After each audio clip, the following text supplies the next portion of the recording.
نديله كوبايه شاليمو ولا نديها له كوبايه 360؟ قبل ما اخش معاكي في الفرق، انا عايز اقول لك ان دي الحلقه الرابعه من سلسله ازاي تختاري كوبايه مناسبه لطفلك. لو ما شفتيش بقيه الفيديوهات فانت فايتك كتير. يلا بينا. الاكواب الشاليمو بتبتدي معانا من عمر ال 12 شهر، وبيكون في منها نوعين، نوع نون سبيل ونوع فري سبيل، مانع الانسكاب وسهل الانسكاب. واللي ما يعرفش الفرق ما بين النوعين دول، كان في فيديو اتكلمنا عليه بالتفصيل عن الموضوع ده. طيب ادي لطفلي انهي كوب شاليمو، مانع الانسكاب ولا سهل الانسكاب؟ بكل بساطة لو الطفل اتعود من الأول على كوباية تكون منع للانسكاب، فأنت كمل معاه على نفس المنوال.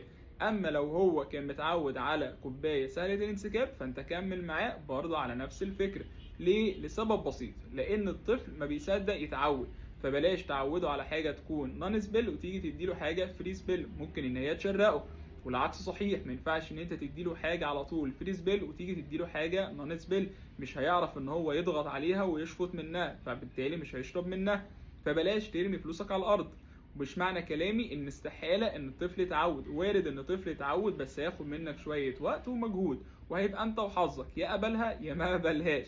وبس كده. وما تنسيش تعملي لايك وفولو علشان تشوفي بقيه السلسله، وما تنسيش تبعتيها لحد من صحابك لعل وعسى الحقه قبل ما يشتري ويرمي فلوسه على الارض. انا عمر محمد بقدم لك نصايح ومنتجات ليكي ولطفلك.